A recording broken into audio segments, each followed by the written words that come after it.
Today's topic is bonding in coordination compounds. इससे पहले आपने पढ़ी थी, सबसे पहले हमने जब कोऑर्डिनेशन कंपाउंड्स में बॉन्डिंग पढ़ रहे थे तो हमने देखी थी वर्नर्स थ्योरी.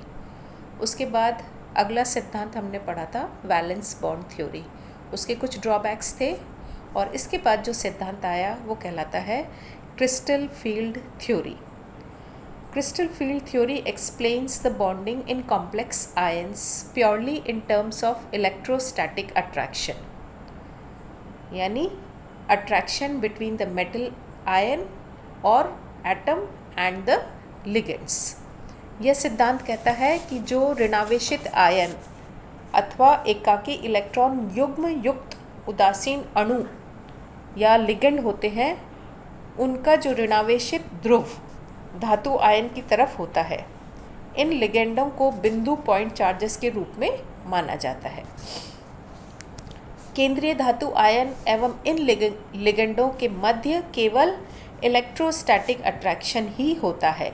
इन दोनों के कक्षकों के मध्य कोई अंतरक्रिया नहीं होती, अर्थात किसी भी प्रकार का कोई बंध नहीं बनता. सिर्फ जो केंद्रीय धातु आयन या एटम है और जो लिगेंड्स हैं, इनके बीच में सिर्फ स्थिर वैद्युत आकर्षण या इलेक्ट्रोस्टैटिक अट्रैक्शन ही होता है.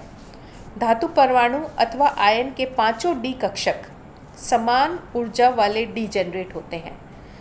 जब उनके पास कोई लिगेंड नहीं होता, सिर्फ धातु है, उस समय धातु के पास में जो 5 डी ऑर्बिटल्स हैं वो सबके सब कैसे होते हैं? डी जनरेट होते हैं, यानी उनकी जो ऊर्जा होती है वो समान होती है. लेकिन संकुल बनाने के लिए जैसे ही लिगेंड धातु आयन के संपर्क में आते हैं, इनकी ऊर्जा समान नहीं रह पाती है और वे विभिन्न ऊर्जा वाले कक्षकों में विभाजित स्प्लिट हो जाते हैं. Repulsion between the lone pairs on the ligands and the electrons in the d orbitals of the metal. इस विभाजन के फलस्वरूप कुछ डी कक्षक अपनी औसत ऊर्जा स्तर से कम ऊर्जा वाले हो जाते हैं, जबकि शेष कक्षक उच्च ऊर्जा वाले हो जाते हैं. इसके बाद इनमें इलेक्ट्रॉन का हुंड के नियम के अनुसार पुनर्वितरण होता है. वापस से इलेक्ट्रॉन्स जो हैं रीडिस्ट्रीब्यूट होते हैं, यानी इलेक्ट्रॉन्स पहले उन ऑर्बिटल्स का ऑक्यूपाई करेंगे जिनकी ऊर्जा कम है, और जब वो पूरे भर जाएंगे फिर उन कक्षकों में इलेक्ट्रॉन्स जाना शुरू करेंगे जिनकी ऊर्जा ज़्यादा है.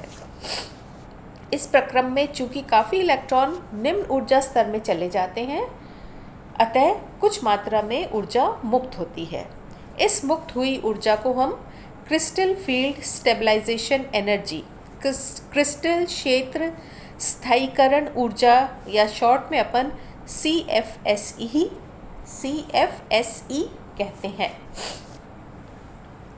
Now in this slide you can see that in the presence of ligands, electrons in the d orbitals, they experience different levels of repulsion for the ligand lone pairs. Depending किस तरह की ज्योमेट्री है, उस हिसाब से जो d कक्षक है उनका विभाजन होता है. कुछ हायर ऊर्जा के हो जाते हैं और कुछ लोअर ऊर्जा वाले हो जाते हैं.